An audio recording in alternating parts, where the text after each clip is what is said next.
Les jeunes déficients intellectuels légers sont souvent sous-estimés, mais ils ne sont pas si différents des autres. Aujourd'hui, nous nous trouvons au Centre François Michel à Montréal. C'est une organisation scolaire spécialisée qui accueille des jeunes de 4 à 21 ans chaque année. Dans la dernière phase de leur parcours scolaire, les jeunes étudiants de 15 à 21 ans reçoivent la formation préparatoire au travail qui les guide vers un futur emploi.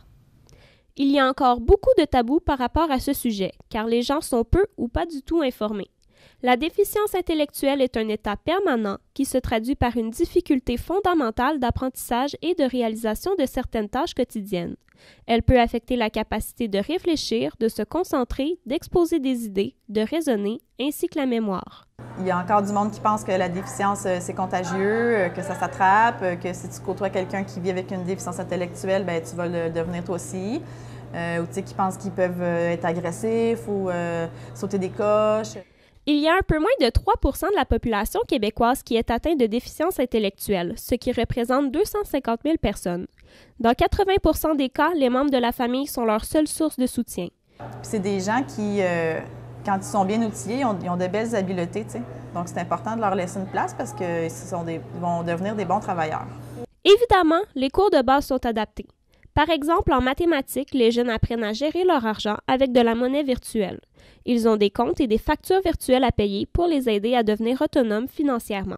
On nous montre à être plus dépendants de nous-mêmes. Le Centre François Michel a mis en place le Café La Gourmandise et le programme des boîtes à lunch. Ce sont des ateliers qui forment les élèves pour le monde de la restauration. Ils apprennent à préparer la nourriture, à faire du service à la clientèle et à se servir d'une caisse. Ainsi, l'intégration est plus facile lorsqu'ils arrivent dans leurs vrais emplois. Peut-être que la plus grande adaptation, ça va être au niveau de la relation, tu sais, avec l'individu. C'est sûr que nous, on est formés pour intervenir avec eux autres, puis on a des techniques, des fois des trucs. Pour les jeunes, les enjeux sont différents. Est-ce que ça te stresse quand il y a beaucoup de gens? Ça me stresse, j'aime pas vraiment ça. T'aimes pas vraiment ça? Non.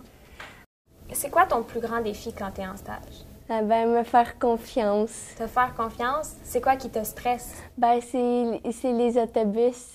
Lors de leur formation, les élèves utilisent la technologie pour faciliter leur apprentissage. Ils ont accès à des appareils électroniques, à des cartons explicatifs, ainsi qu'à plusieurs autres outils afin de les aider à développer leur autonomie. Les déficients intellectuels ont la capacité de s'intégrer dans notre société et de devenir de bons travailleurs. Avec des programmes d'enseignement adaptés, ils ont les bons outils pour se retrouver sur le marché du travail. Ici Rosalie Bernier pour le Collège Montmorency au Centre François Michel à Montréal.